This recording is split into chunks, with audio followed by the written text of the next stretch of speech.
The popular online multiplayer game World of Tanks is experiencing a significant downtrend as it's losing thousands of players every day. Even though the game has been extremely profitable with around $7.1 billion generated throughout the years, according to third-party sources, it looks like Wargaming, the game's publisher, is getting ready to finally pull the plug. Despite being plagued by significant issues such as terrible matchmaking, predatory monetization tactics, and lazily reskinned and overpriced premium tanks, Wargaming is intensifying its aggressive monetization strategies once again. This appears to be an attempt to extract every last bit from the player base. In this video, we will explore and find an answer as to why I think World of Tanks is dying, this time for good.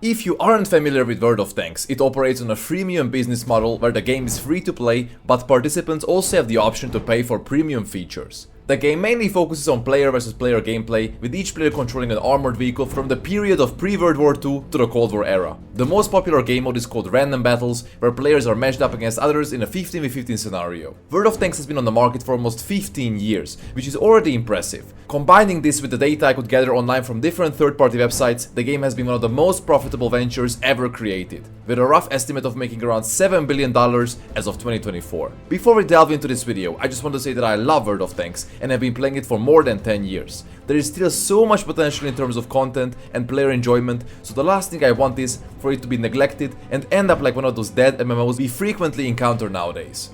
Going back in the history of World of Tanks, things started to take a darker turn for the game's future around 2017, when completely overpowered premium tanks, which could only be obtained with real money, were introduced. Until that point, most of the tanks available for cash were significantly worse than their freely obtainable counterparts. When the first game-breaking tank, the Chrysler GF, was released, they even went as far as threatening one of the biggest content creators with a copyright strike on his YouTube channel. The content creator called them out on their aggressive monetization tactics, and although he took on a very vulgar tone towards the developers, his criticism was not entirely baseless, because the pricey $80 worth of premium tank had literally no frontal weak spots, which is a massive issue when it comes to the game balance. Even though Wargaming later apologized for this, the release of these tanks has definitely done its damage and made many upset around the 2017-2018 period. Jumping to 2019, according to third-party sources, the game had a player base of around 7.1 million active players, which is still very respectable. However, if you look at the numbers between 2019 and 2020, we can see that the player base stagnated, which normally would not be a bad thing for an older MMO. However, let's not forget that this was the period of massive lockdowns and curfews induced by the surge of the COVID-19 pandemic. Most online games grew significantly during this period, as many people were forced to stay home. The player count of World of Tanks stagnated during this period, which is already a bad sign for the game's health. However, up until 2019, we had major content updates throughout each year. 2020 was when game development started to slow down, and it significantly slowed down after 2021. All of these sourced by Wargaming's own documentation of each update throughout the years. Lesser game development with significantly increased monetization obviously leads to many people getting bored and fed up with this strategy, and this combined with the naturally shrinking player base is all very concerning to look at. By 2022, according to third-party sources, the player base shrunk from 7.1 million during the COVID-19 pandemic to a mere 4.5 million, which is a sharp 37% drop. In my view, it was at this point when Wargaming realized that the game is rapidly losing players, and instead of changing their development strategy, they decided it would be best if they start milking the players as much as they can. We had never seen so much monetized content before. To put things into perspective, in the years leading up to 2023, we only saw 1 or 2 loot box events at max, and maybe another major event, such as buying a tank using in-game resources worth a couple $100. On average, according to third-party sources, they were making around $400 to $550 million every year. However, in 2023, they started taking things a bit too far. The amount of monetized content has been increased twofold, and we had 4 loot box events where you could gamble for tanks, 2 black market events, which heavily builds on the FOMO aspect, and 2 assembly shop events where one had to spend around $200 worth of in-game resources to be able to buy that single tank. And now, are you ready for the truly crazy part? Coming to 2024, just in these 5 months alone, we've already had 4 gamble loot box events full of really bad tanks, a black market which heavily builds on the FOMO aspect once again, an assembly shop, and 2 other major monetized events. Once again, these mentioned events happened in just the last 4 months. The rate of monetization increase has been absolutely off the charts, and especially in the past 3 years, looking at this chart and data,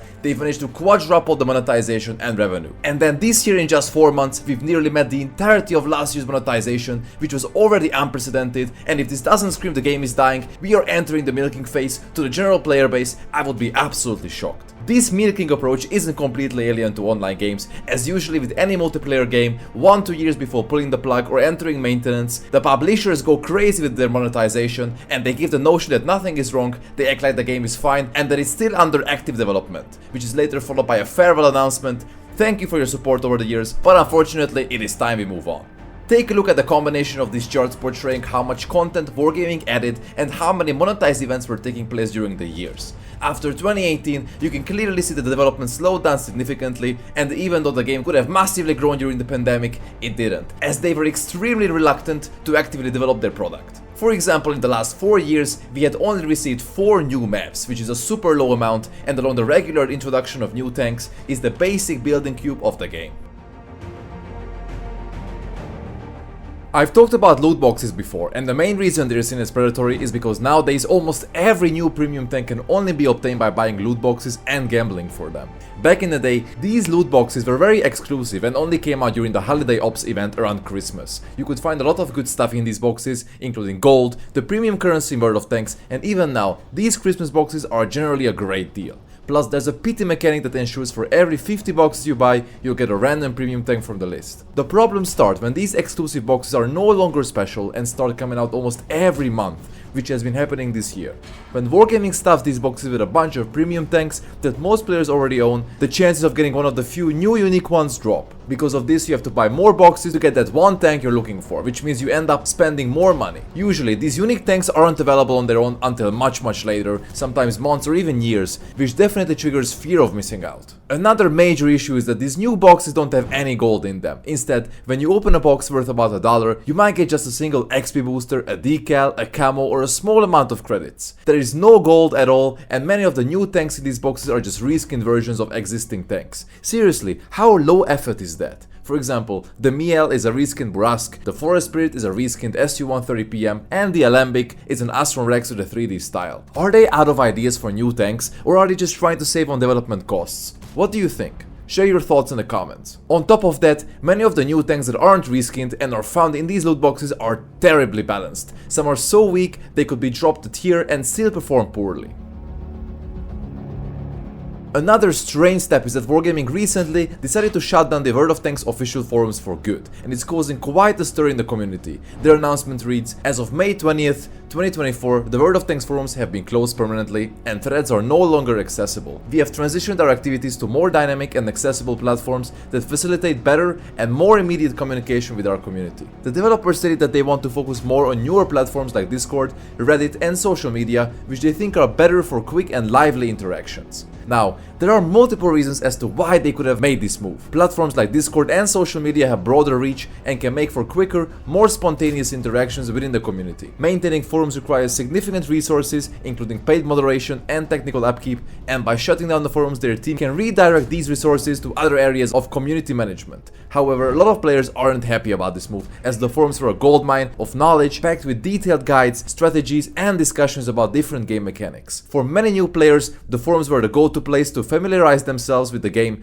and get advice from experienced players. Now all this valuable info is going to disappear, and unlike social media where posts come and go, the forums were organized and easy to search, so you could always find what you needed. Without this central hub, a lot of important guides and discussions will be lost, making it harder for new players to find what they are looking for. The forums also help build a strong sense of community, and with them gone, this community might get scattered across different platforms, which could hurt the quality of discussions. There's also the issue of how info is managed on newer platforms. Discord and Reddit are great, but they're not as organized, and it's harder to keep track of topics, and valuable posts can easily get buried under new stuff. This could lead to the same questions being asked over and over again, and a lot of useful info will be lost in the shuffle. In short, whatever reason they might have for all this, shutting down the official forums has some big downsides, as they were more than just a place to chat. They were a cornerstone of the community and a key resource for learning about the game. Now a few words about the North American server of World of Tanks. In short, the NA server for what is having a really tough time. Currently, the server's activity levels are extremely low, and it's honestly a miracle that Wargaming has not shut it down or merged it with the EU server yet. To put things into perspective, last Sunday morning there were only about 8,000 players online, which is extremely low. With fewer players, inadequate tank balance is even a bigger problem as there's less variety in matchmaking. For example, if there are 100 players in the NA queue, it feels like you're always up against the same overpowered tanks, and this lack of diversity makes the game a lot less fun. New players have it especially hard as they often get matched against veterans, which can be really discouraging.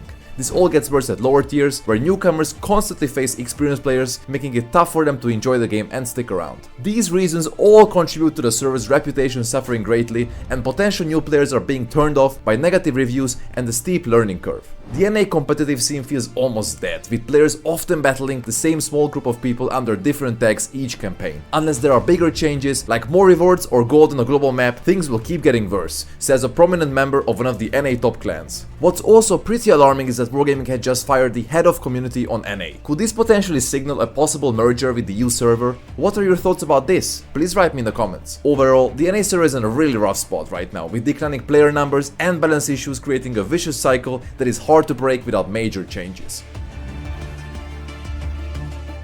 Another main issue for the substantial player loss and massive disinterest recently is that Wargaming rarely introduces any non-monetized content. Wargaming's focus on monetized content at the expense of content available to all is quite problematic for several reasons. If they release too many paid events, it will simply alienate the player base and harm the game's reputation. Lately, a lot of players, including myself, feel that the game prioritizes profit way over player experience, which generates a lot of frustration and makes many outright quit the game. Now, obviously, the primary reason for pushing monetized content is to generate consistent revenue. Free-to-play games like World of Tanks rely heavily on in-game purchases to sustain their operations, as it costs a lot of money running the game with all its features, and to pay for all this, Wargaming offers purchasable items to ensure a steady income stream. Even though the gaming market is highly competitive, Wargaming is adopting more aggressive monetization strategies to maximize profits, which leads down a road of different issues. Players who feel that they cannot progress or compete without spending money may lose interest in the game, and if players feel that the game is too focused on monetization, they will simply leave for other games that offer a better combination of free and paid content. If the general image about a game is that it's too pay to win, it will harm the game's reputation and make it difficult to attract new players, as negative reviews and word of mouth can deter potential newcomers from trying the game. Clan Wars, once a vibrant part of World of Tanks, has significantly declined. Key issues include the long-term disablement of the global map, the absence of new and exciting campaign tanks, and the general lack of incentives and motivations for players to participate. The clan scene has been extremely stale recently and is essentially dead, as there is no compelling reason for many players to engage in it. To breathe new life into Clan Wars, a complete overhaul is necessary. Here's the list of when every single campaign reward tank was released. We can see that over the years, Wargaming has significantly slowed down the introduction of these vehicles in World of Tanks. Initially, new reward tanks were introduced almost annually, but in recent years, the frequency has decreased drastically, with only 3 new tanks introduced in 7 years. This space is super sluggish, and they must understand that regularly introducing new campaign reward tanks keeps the game dynamic and fresh, and without new content, the game will become stale and demotivate many from participating in Clan Wars, resulting in further player loss from the veterans that have no new tanks to unlock. They should also work to design additional rewards and make it so that these are attainable not just by the top tier clans, but also by mid and lower tier clans too. This will make the rewards available for more and drive more players to take part, and will ensure that clans of all skill levels feel motivated to compete. Back in the day, every campaign had 3 different parts. There were 3 fronts where you had to play with tier 6, tier 8 and tier 10 tanks. This will also add variety to the gameplay by allowing players to engage in different levels of competition, and this diversity will also cater to a wider range of players, from beginners to veterans, making Clan Wars more inclusive and exciting.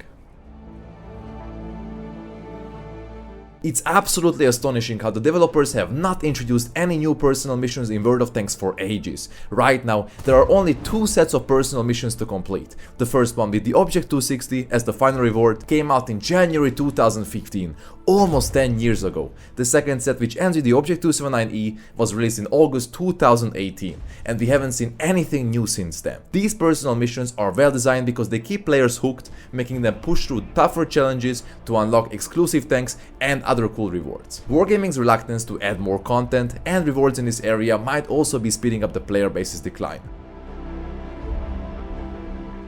It's very surprising that despite World of Tanks being a hugely profitable game, there aren't many new maps being added regularly. And when they do add new maps, they often end up being corridor based, which limits strategic options and makes gameplay feel repetitive and dull. Just take a look at these maps. 25 out of the 39 playable maps at the highest possible tier are corridor maps, which means that they cater to hull-down tanks with good turret armor the most. Another big issue is that areas on some maps are basically no-go zones, and trying to cross these dead man's lands is almost impossible due to heavy fire from camping tanks, which creates frustrating bottlenecks and takes away from the strategic depth that should be part of the game. On top of this, whenever Wargaming reworks a map, it somehow ends up in a significantly worse state that massively punishes aggressive players and gameplay. New bushes and killing zones are made, and it all feels much worse compared to the original version. Maps such as Erlenberg, Murovanka or Mountain Pass are just a couple of examples of many. Additionally, we've been promised a lot of reworks, such as the enlargement of Ensk or reworking Empire's border, which we've heard nothing about recently. Map development is the cornerstone of this game, and to keep things fresh and exciting, Wargaming should make it priority to create new maps regularly. These new maps should feature a variety of terrains and strategic options, moving away from the overused corridor-based designs. Additionally, bringing back old maps with updated graphics and balancing them for current gameplay can bring a nostalgic feel for veteran players and could make many players return to the game. This is key to preventing the game from becoming stale, as updating these maps offers a mix of new and familiar experiences, making the gameplay more dynamic, fun, and much more colorful.